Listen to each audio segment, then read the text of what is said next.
KAZI 88.7 FM. I'm Emmanuel Lemieux Jr., and this is a special edition of the Fellowship Hour. I have with me today my good friend, Miss Anita Wilson. Yes. How we doing? I am wonderful. How are you today, sir? I'm doing good. Good. So good to see you again. Yeah, it's been a minute. Yes, it has been a minute, but you have been busy. I mean, you kind of gotten Grammy nominated. Yeah. This is you're working on your third project, Right. which we will be discussing soon. Mm-hmm. You have one of the favorite songs of my wife, "Speechless." Speechless. Okay. Yeah, Thank when she you. heard that, I was like, okay, I gotta find that song. But she got talking about it, and I heard it, and I said, oh my, yes, Oh, you gotta wow. play I it. appreciate Gotta that. play it. You've done background singing and all of those kind of things. What else do we need to know about Miss Anita Wilson? Well, you know, I think I'm a pretty simple girl. I really do. I've been a pastor's daughter all of my life, so singing has been a natural part of my life. My dad is also a singer and musician, so he taught me good music growing up. I wasn't really aspiring to be a singer for much of my adolescent years. I just loved music.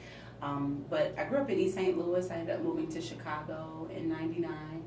And one thing led to another, and I ended up being at a recording where Donald Lawrence heard me sing. I was singing background for another artist, and he ended up he was hand-picking singers to form what we now know as Donald Lawrence and Company. So I was just really grateful. I was blown away by that opportunity because I was a fan of Donald Lawrence in Tri-City, so that was a beautiful open door that God opened for me. So I spent almost 10 years with Donald Lawrence and Company singing background and traveling and learning and you know, recording in the studio. Did some leads every now and then, but I loved singing background. I was cool. I was really cool being a group member. But I felt God kind of pushing me to do different stuff, do some lead and do some writing. And I thought it was going to be for other artists, but it ended up being for my first solo project, Worship Soul. So I often say this, I feel like the poster child for one thing leading to another, because you know, I didn't try to force anything to happen. I just kind of allowed the natural progression of my career. And I look up and I'm on my third album. And yeah, as you mentioned, with Grammy nominations for both of those albums, I'm just overwhelmed. God is amazing. So I just try to stay in my lane and do what I do. Be faithful over a few things. Yes, sir. So what's it like being once being a background singer? Because someone's out there probably listening and saying, well, I'm a background singer. I've been singing background for a long time. When is it my turn? What's it like being? You talked about the emotions when you got picked and how excited you were. Exactly. Yeah, what's that like? Well, you know, I think it's important to know what your strengths and weaknesses are. And weakness isn't a bad word. We all have them. You know, there are some things that I'm great at, and some things that I'm not so great at. But then, you know, you're able to pair up with other people that kind of complete what you do. So I think it's important to know what you're supposed to do. Many times we can kind of want something that we think we want, but it's not really what we're supposed to be doing. And I think I've definitely observed that with singers and, you know, musicians and producers and whatnot. So I think it's important to really be in tune with the steps that are ordered for your life. But, you know, take your time. And I often say that I was in the studio with Donald Lawrence, and I was just kind of chilling, looking at him talk to the engineer and paying attention to what he wanted to hear more or less of. And I thought I was just being attentive. But later, when my solo journey started, I realized things just started coming out of me that I didn't even know were in there. So I was being a sponge. I was just kind of soaking all of that up. And then when the time was right, I was able to apply it to my solo journey. But until then, I didn't get antsy. I always tell aspiring artists and background singers and stuff, be faithful where you are. If it's at church, if it's on the praise team, come in your uniform, come on time. If they say wear black and white and don't wear patterns, don't come in there with no polka dots on, you know what I'm saying?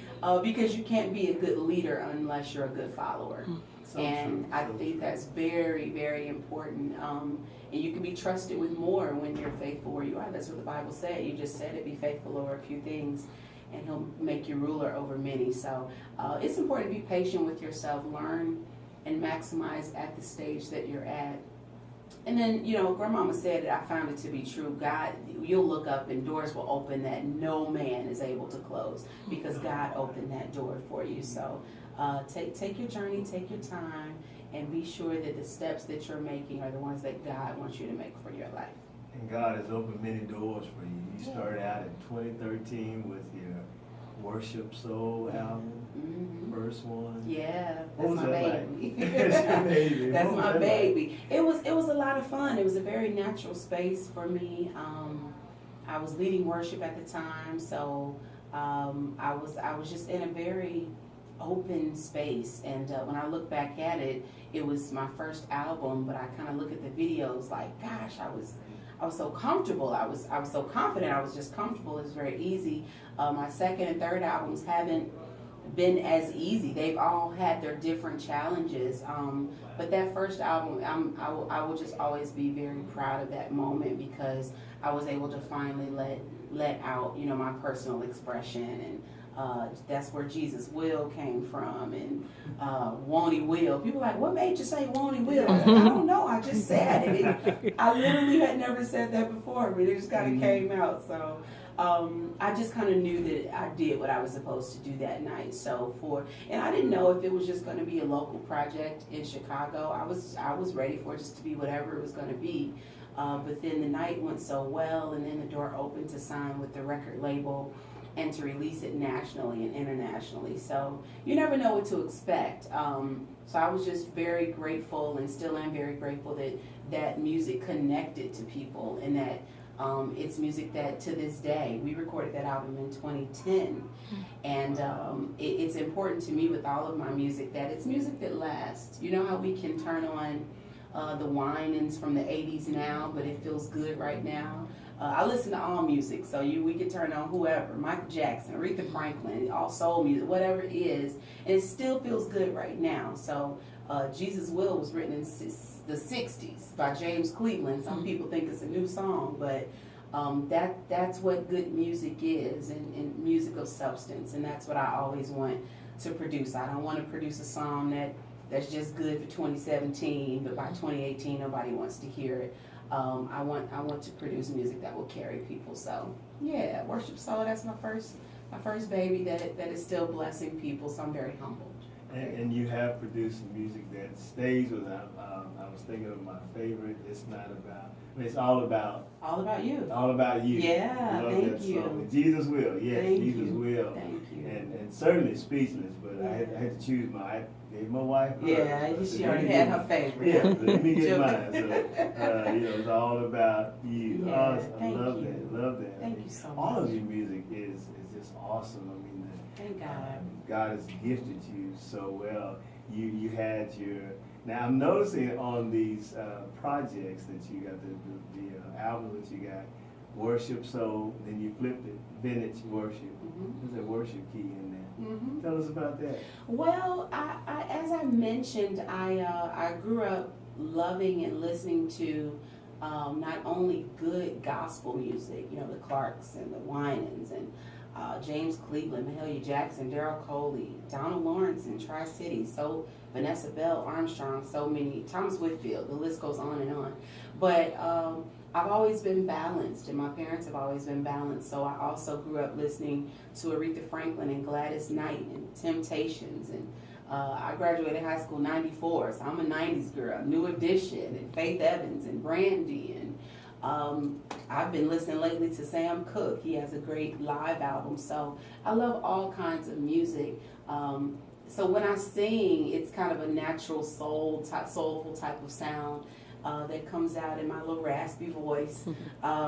So it's just the title that God gave us for that, because when we brought all the songs together for the first album, me and my producer, Rick Robinson, we were just like, this feels soulful, but it's church. But it's soulful, but it's church, you know. So I think my music will always have that thread of worship through it, because people admit, oftentimes ask me, what makes you sing gospel? You know, you have a different kind of voice. You could sing any other genre, but my heart is with God. I'm a Jesus girl. I love God. So, you know, the lyrics will always be about inspiration and uplifting and God and scripture. But the sound will always kind of fuse in those influences. The last album we did a song inspired by the emotions you love, Best of My Love. Yes. Which was called You Love Me. So yeah, I really like Speechless has a little Earth, Wind and Fire, little vibes to it. So that's what that's all about. That's why you hear me the first two albums speaking about soul and worship together, because it'll always be that marriage of those two sounds. But definitely the thread of worship will always be through my lyrics. And you do have a voice that can, you know, have that mellow jazz and it has a real smooth kind of. Yeah. And the Best of My Love. Yep. When I heard that beat, I knew. Because, Yeah. you know, when I was high school, I'm a tuba player, turned bass player. Okay. I said, I recognize that beat. I know Right. that. Yeah. You played that in high school. So Right. I guess I'm dating myself. So. It's all good. Yeah. It's all good. That's good stuff. But let's talk about that, because some folk may, I wouldn't say, well, some may or may not have a problem with, you know, gospel artists taking those songs like the Best of My Love, and Right. even the new one that we'll talk about in a minute. Right.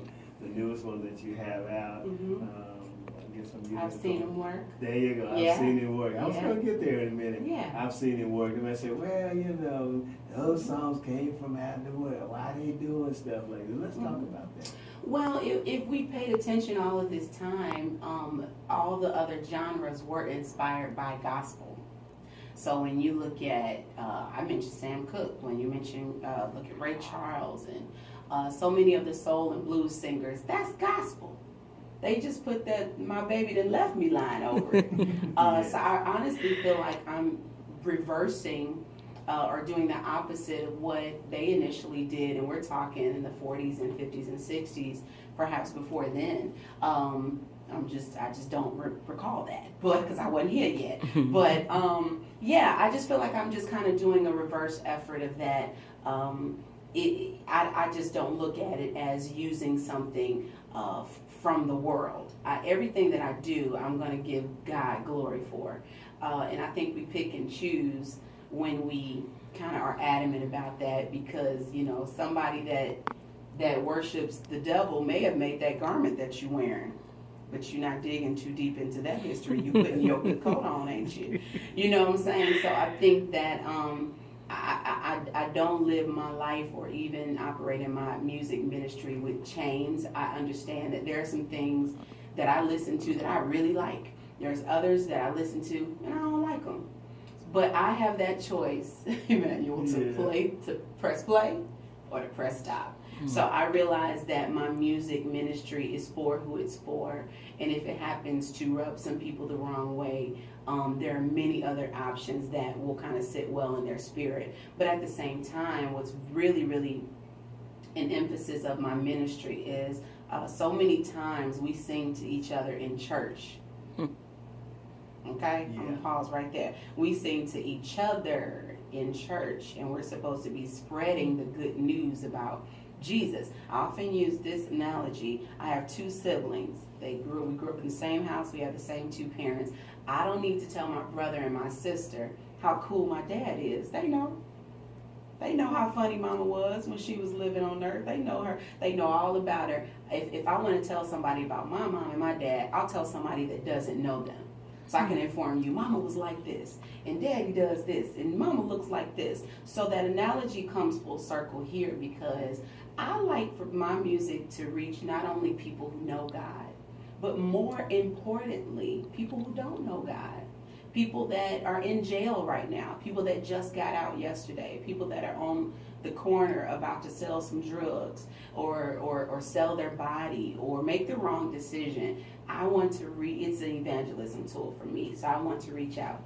My last album, Vintage Worship, had plenty of other genres, influences, and I'm proud of that because of the testimonies that came from that. I want to reach the homies out in the park that's flipping meat on the grill at the barbecue. And when that beat, like you talked about that beat, it'll pull them in like, hey, this is my jam. But then they'll hear those lyrics and then they'll begin to think, and that begins to sit in their heart and soul. So I'm very clear about what my ministry is, and I understand that everybody won't understand that, but I respectfully say to those people, first of all, I express my heart to them, and I hope that that helps their perspective change, and if not, go on and turn the dial and turn it off.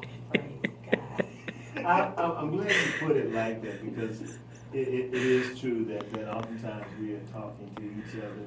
Yeah. And I know Sunday morning is corporate worship. We're coming in and actually we're coming to invoke the presence of God. Right. But oftentimes we're talking to each other when we've been called by the Great Commission. You know, I'm a preacher, I got to put the yes, come on. You know, I got to put the scripture there. Yes, sir. But the word tells us, go ye therefore. Right. And I've come to discover we're doing more talking than we are walking. Yes, sir. You know, we're not really going out there and really telling you, right, that those that are out there in the park, you know, when they hear that, you know, it's, oh, that's the best of my love, and all of a sudden you come, oh, wait a minute, that's not the best. Oh. Right. And then it begins to prick something within them that causes them to say, okay, there must be something to this thing.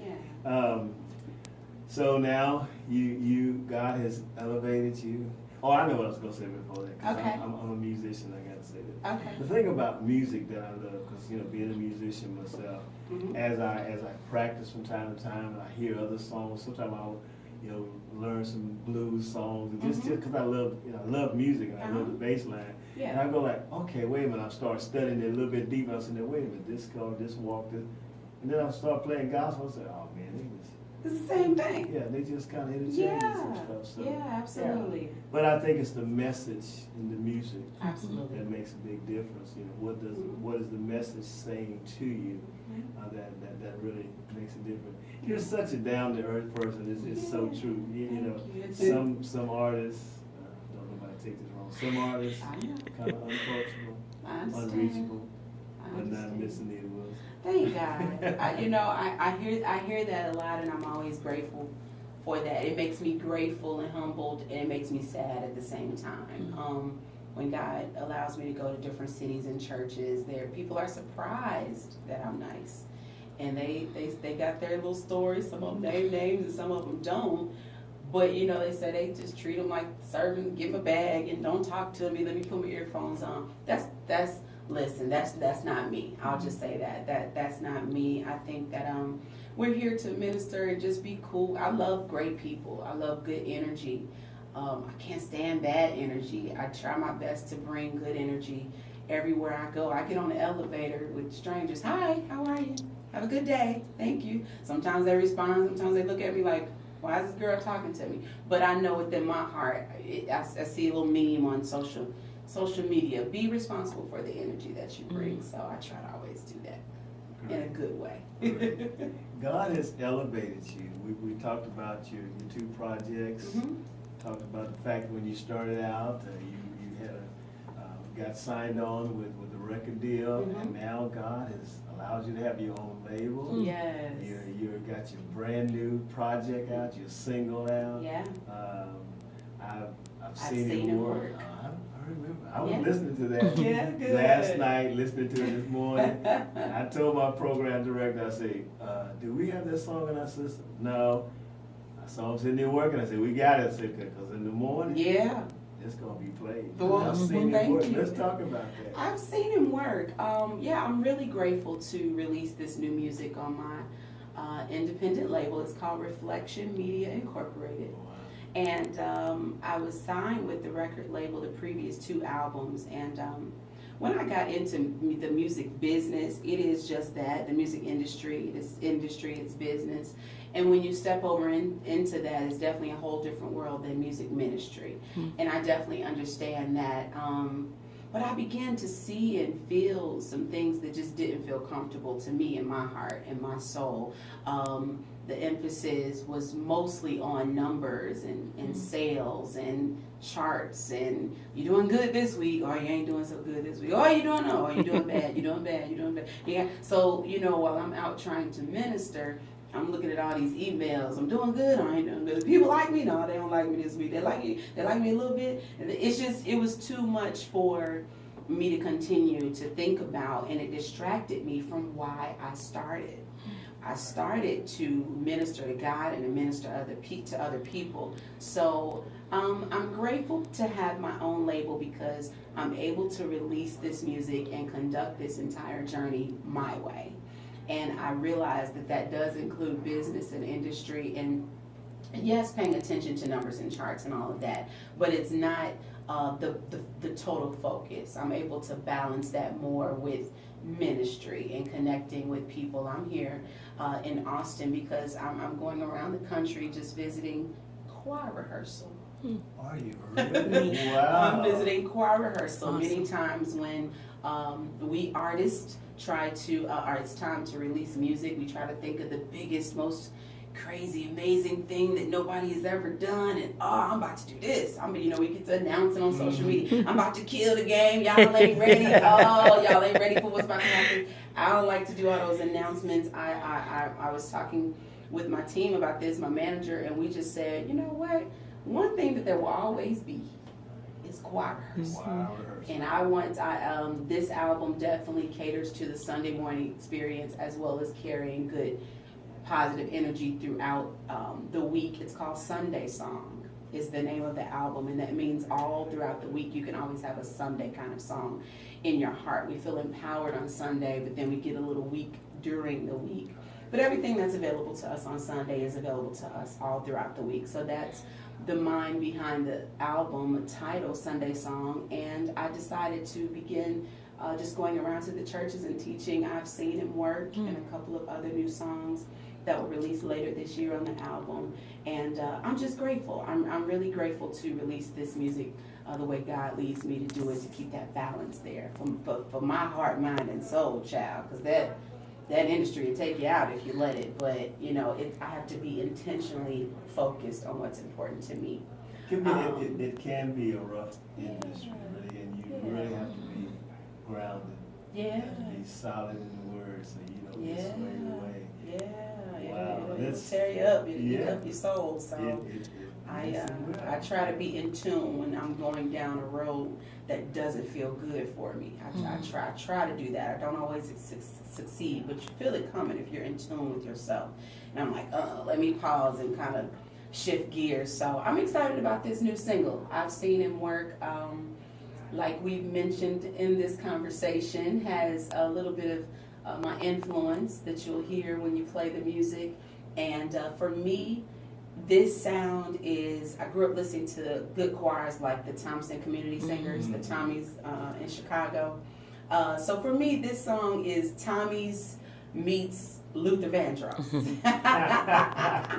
So the sound is a fun sound, but the message is very, it's an encouraging message. I always try to, sometimes gospel music sometimes can have a real kind of downtrodden, sad, and I'm going through, but Lord, I know you're going to come see about me in a little while. Jesus, you know what I'm saying? I always try to do music that is going to uplift you from the moment that it plays. So I hope that this continues with that. Sometimes it's hard to not be discouraged by what we see with these physical eyes. We are people of faith, and we walk by faith and not by sight. But if we're honest, that's not always so easy. So this particular song is just kind of encouraging either yourself in your mirror or talking to yourself like the lady with the issue of blood, or encouraging a friend. Even though what you see doesn't match what you believe, hold on, wait and see. Remember that God is working it out for you. Let me say this, the cover art for this particular song, it is a hammer and a wrench, and it makes a cross. Wow. And the hammer and wrench, when we were recording this song, at the end when the vamp kind of starts getting good to us, and then we started doing this move. That's it right there. We started doing this move. I've seen it work. And we were in this creative meeting, and Rick said, that move y'all do reminds me of a hammer. I was like, okay, we'll do a little hammer and wrench. And it reminded me of something my dad said to me one time. I felt very unproductive. Last year we were preparing this album. I was like, Dad, I did this, I did that, but I feel like I need to do some more. I feel like nothing's going on. I feel like nothing's happening. You know, I need to do this and do that. Nothing's going on. He said, well, baby, nothing is impossible with God.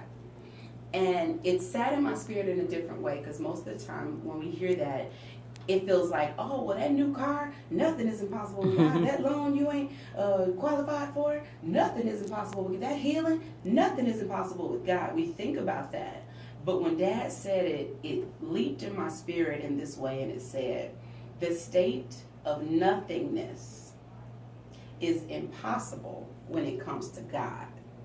Because if you have God in your life and you've submitted your life to God, even when you don't see it, even when you're still hurting, even when your money still ain't there, even when your situation is the same, God is always doing some stuff. He's always making some adjustments. He's always working in your life. So when you see that hammer and wrench, it's that universal symbol of work that people can think about.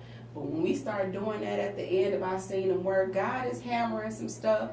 He's chiseling that mess off of your nasty attitude. He's fixing that situation down the road that you're not even at yet. He's always working. I feel like I'm preaching a little bit, so let me stop. But he's always working in our lives. So I've seen him work. That's the heart behind the new single. And I hope that people like it. It's very special to me.